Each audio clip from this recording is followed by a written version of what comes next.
Hey, Miss Red Carpet, she can autograph my pockets. Anytime, any place, anyway, I be looking at everybody else watching. I don't want to be obnoxious, but this girl... It's so weird to dance every time because I'm running out of couch moves as long as we do this from the couch, which is what we're doing again for the 5th week in a row. Welcome back. Welcome back from the couch, everybody. This is the Buttonista podcast.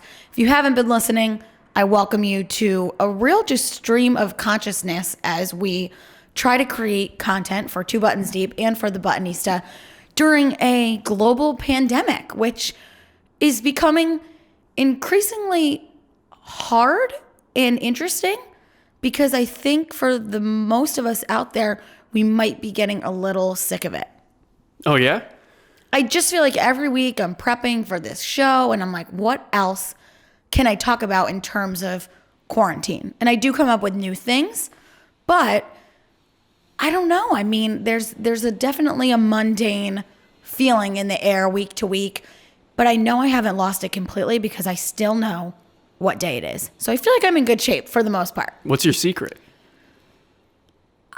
That's a great question. I don't know what my secret is. I mean, I've missed out on so many texts this week because I go to bed so early. Mm-hmm. Like I woke up this morning and I had 52 texts. I've never had 52 texts. And 2 of my text threads this week that I've missed out on have involved a fellow early bird that I know in the media industry, my role model, Christy Barletti.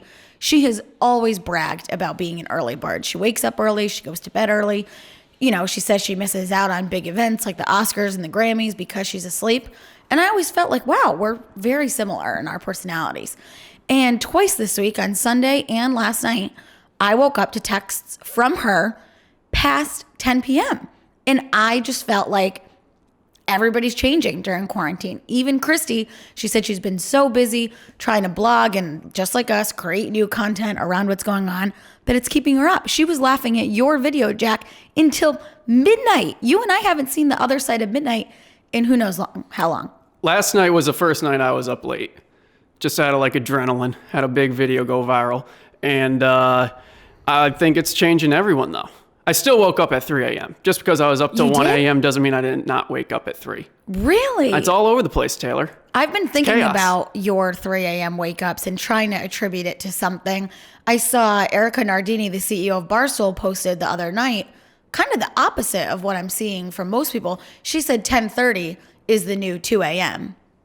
And I don't know how to react to that. Does she mean it feels really, really late? So like if you're up like me, like if I was up at 10:30, I'd feel like it's really late. Mm-hmm.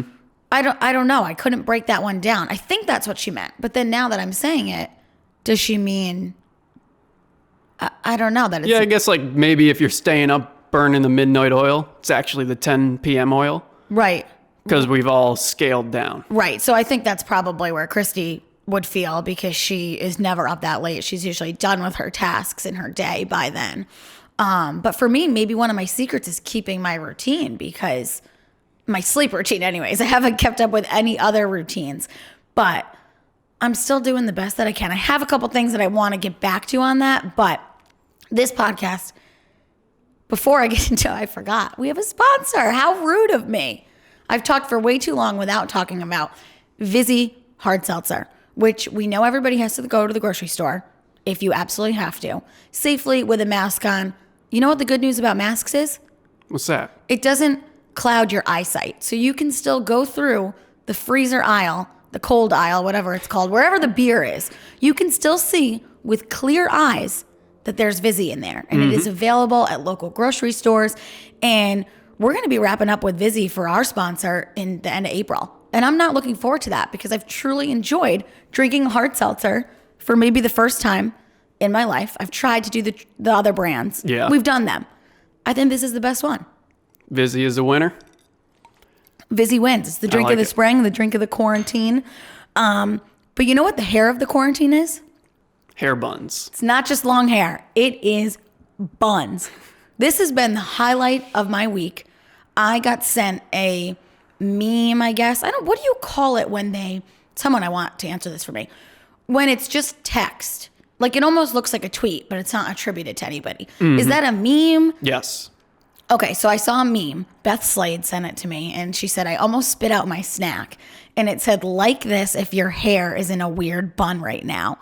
And I started dying because weird buns have been around for much longer than the coronavirus. We have been rocking weird buns on weekends, when we wake up in the morning, at the end of a long day, on an impromptu Target run, on a Super Bowl, football, regular Sunday. Weird buns are a staple in any woman's life, no matter how long or short your hair is. My weird bun right now that I wore to specifically talk about this topic is being propped up by several bobby pins so I could make it less weird for you guys. But I posted the meme and started getting screenshots and pictures of buns. I probably got like 2 or 3 dozen buns from my followers. And I really felt like we could unite under this. There were people that I haven't talked to in forever, followers that I don't know personally, that were sending me their weird buns, their weird ponies, their weird braids, baby buns. We created new categories of hair because of what we're all dealing with, which is you just throw your hair in a bun. There's one person, though, that I wonder out there who's rocking a weird bun, and I bet she is. It's Meghan Markle. Because this week, I was reading some more royal news that Harry and Meghan are now living in LA. And I was a little taken aback by that, but not, because the original plan for Harry and Meghan, when they left the royal family, was that they were going to move to Canada. They wanted to be philanthropists. They wanted to be relieved of their royal duties. They basically wanted to say, see you later, bye, which I understood. And for those of you who don't know, my mom was born in England, in Windsor, where Harry and Meghan were residing, near and about before all this happened. So I feel like I have some sort of a special connection, not to the royal family. I actually do, but in a weird way. But because my great granddad was like homies with the Queen, and I have pictures of them, and he was like he has a scoreboard at the Royal Cricket Club in Windsor under his name because he was friends with the Queen. Well, you can't just brush over that. I mean, I didn't want to get into it, but if you read my 20 Things About Me in the Times-Union, I talk about it from a few years back because my family's from there, so I have some little ties that are cool with cricket and whatnot. So, and I was also at the royal wedding, for those who don't know. I wasn't invited, but I was there. My mom and I arranged a family trip around that time, and I got to experience all the madness of the day of. And I've never really felt a certain way about Meghan Markle in her relationship to all of them and how it happened. It is what it is. Like, he wants to marry her. It's fine. Do your thing, girl. But then this exit, it just seems a little peculiar to me. A lot of people said, when they leave the royal family, they're going straight to Hollywood. And they were like, no, we're going to Canada. I don't know why. Can't be because of Donald Trump, right? Wait, what? Right? I don't know. Anyway, I thought they were in Canada. Then I read a headline this week that they're in LA. So I started to read a little bit more. And apparently Meghan's goal is to show Harry Hollywood through the eyes of philanthropy. That is a real quote that I read. So she wants to bring a charitable spin to life in Hollywood. As opposed to what? A life of stardom, which a lot of people accuse them when they left the royal family of wanting to get a reality show. And then there's a clip of Harry and Meghan at some bigwig event where I don't want to say it, but I think it was Quentin Tarantino.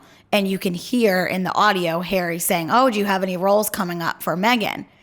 And that sparked a little bit of controversy a few months ago, like they had another motive. Then in some articles, they say they'll never get into reality TV, but look where they are now. They're in LA, living on a compound. I thought that was a weird word, but that's what I read. So I'm just feeling like if you're bored at home, might want to do a little deeper dive into Harry and Meghan, see if we can come up with some theories for what they're working on, what they're doing. They're not going to lose the public's interest, even though they're not in the royal family anymore, right? Mm-hmm. And I know she rocks a weird bun that's not weird at all because she has perfect hair. Definitely. So she is still looking good in quarantine with baby Archie. Questionable name, but who am I to judge? They're living their own life in LA. Mm-hmm. You said a couple weeks ago that maybe Hollywood is losing its appeal, but I'd have to argue it might be back better than ever when this is all over because we want to see these people reemerge and tell us how they've been spending their time.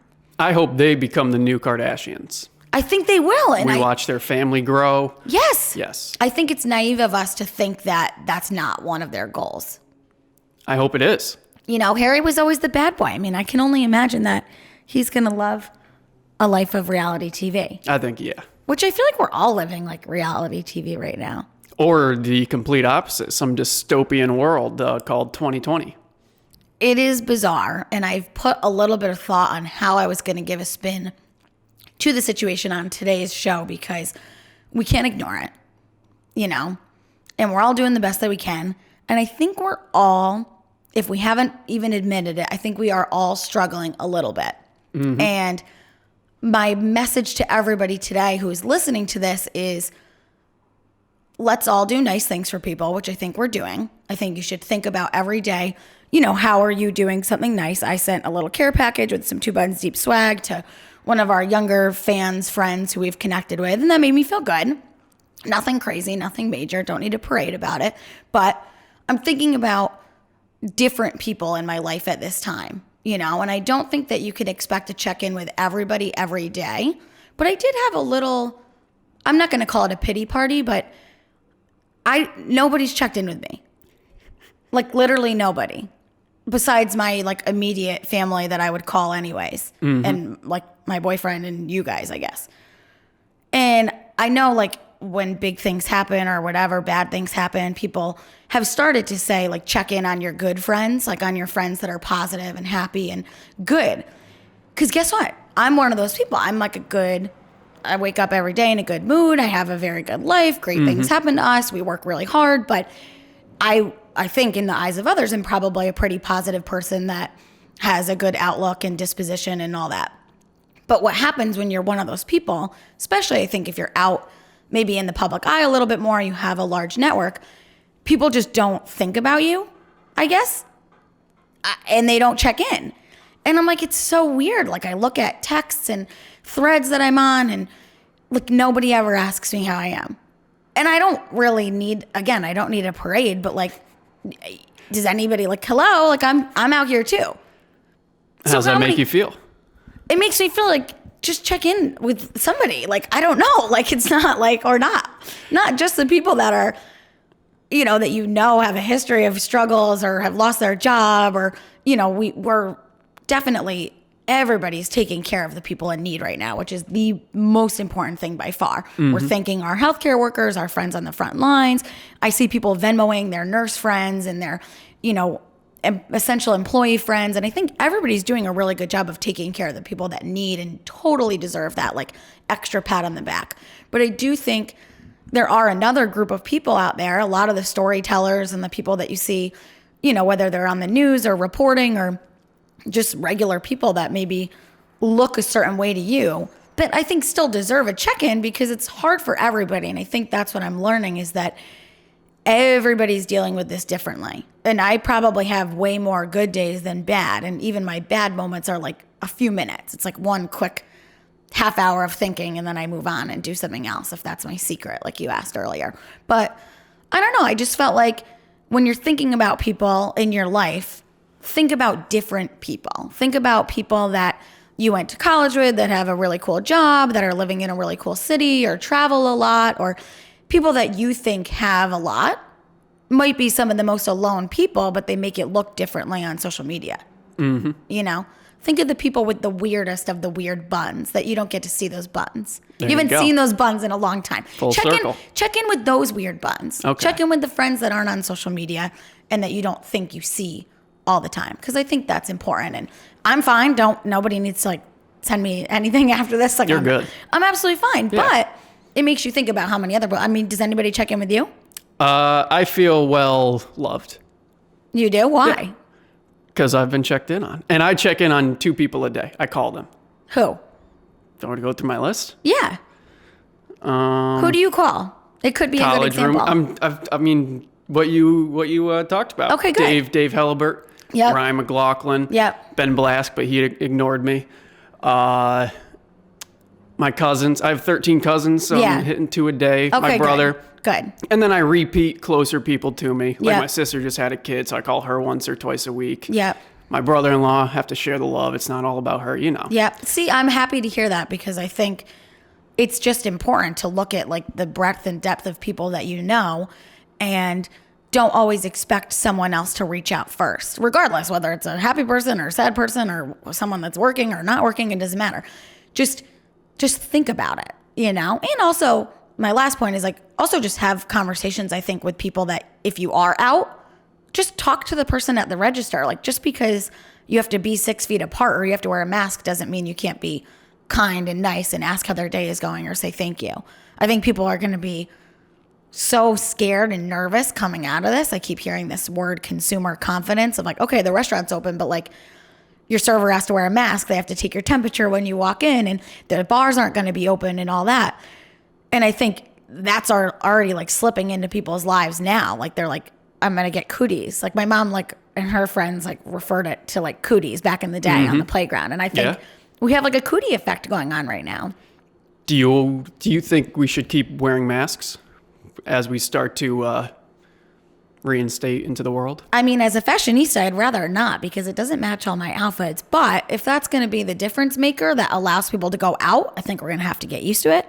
I mean, think about like people in other countries that have to wear masks because of pollution and stuff. That's like the norm. So I don't want to look too far into the future, because I think when you start to get like a little upset about the things that we're going to miss out on. But, you know, I just ordered some tan serum drops that I can mix in with my moisturizer so I can get tan. So that's it? You just drop it in. So like, I want to see a little glow on the face. I want to be able to get outside.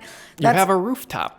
I know, but it's not warm enough yet. That's true. So that's what I'm looking forward to. And I think regardless of how open or not open we are, warm weather is going to help some of this. But yes, that's my rant. That's my inspiration of the day, is just check in. You don't know what's going on with people. That's all. I want to check in though with everybody on something very important. What is everyone eating for snacks? Are you asking me? Not really, because I don't think I would like your snacks, but I'm here all day by myself. I've talked about my cooking. I'm making some good dinners, but like around this time of day, I don't always eat lunch, or maybe like mid-morning when you're at work. You usually get hungry at like 10:30, 11 if you're like me. What are there for snacks? Like my boyfriend asked me the other day, like, what kind of snacks do you have? And I was like, carrots. Like I have carrots and sometimes I have hummus. But I can't buy Oreos. I can't buy unhealthy stuff. So what do people eat for snacks? Carrots is a good place to start. I've done more of a general graze over the day. I hate that word. Why? Like, to me, that's worse than like moist. Moist I don't know. graze? I don't like graze. I think I don't like when Graze? people say like nosh or like munch or like, ugh. Oh my God. I hate that. You okay? I don't like those words. But anyways. So I was grazing all day. Oh no. It's like because you say you're nursing your bottle of whatever you're drinking. I hate that too. Well, that's kind of what I'm doing. You sound like someone who's been breastfed for way too long. Listen, it has its side effects. Instead of having 3 definitive meals, I graze throughout the day. Another so word I for nurse graze, the meals. Snack. Snack? That's the same thing. You eat snacks all day. No, I'm grazing. So you eat 3 meals, but you just eat it very slowly? Yeah. Like I'm just always editing, so I just like have it there and it just... So you just eat your cold dinner? Well, yeah. Oh my God. I don't know. The only snack that I like, that I have, that I feel like is like on the edge of healthy, are those pretzel crisps. They're like flat pretzels with some like seasoning on it. It's literally the only thing I eat. That's all you are right now? I'm just made of pretzel crisps. You kind of look it. Oh yeah, I forgot. I didn't want to bring up the tie-dye just because I wore tie-dye last week, but I'm wearing tie-dye again. And I bought this last year pre-quarantine and wondered why I bought it. So there we go. It was This worth is why? it. I remember being at the checkout line at Marshall's and being like, why did I just buy this? This is such a waste of money. It's expensive. I'll never wear it. It's not even that. I don't love it. But then here we are a year later, tie-dye comes back and sweatsuits are in and I'm home all the time. So that was good. But anyways, if anybody has any good snacks that require minimal effort and are not terrible for you, please let the Buttonista know, because I would love to have a better snacking routine while I'm here at home thinking all the positive and negative or whatever thoughts. How much time do we have left? 2 minutes. Oh my God. All right, I'm going to end on a very positive note. If you need good vibes, if you want to smile, just go look at the pictures of Larry David at his house that someone took from like 12 feet away. Did you see those pictures? Oh, yeah. Oh my God. If he's not the coolest person ever, if I didn't watch Seinfeld every night before I fall asleep or look forward to his appearances on Saturday Night Live, I wouldn't be the same person. No. Who's cooler than Larry David in quarantine? Not many people. Oh my God. He's my granddad. Joan Rivers is my grandmother and Larry David is my granddad. That's it. If I could check in with anybody that would want to be checked in on, it'd be Larry David. I'm sure Larry David is doing just fine. All right. Well, tell her my feelings. You're the grandchild he forgot about. I'm sorry. Oh, well, that's the podcast, guys. Go make yourself a margarita or something. Oh, actually, just drink Vizzy. I'm running out of dance moves. I don't even know if you wait, hold on. Here play it comes. this song. Here it comes. Oh, I had one. I was going to, like, kick my legs. Is that a dance move? No. That is a baby maneuver. I don't know.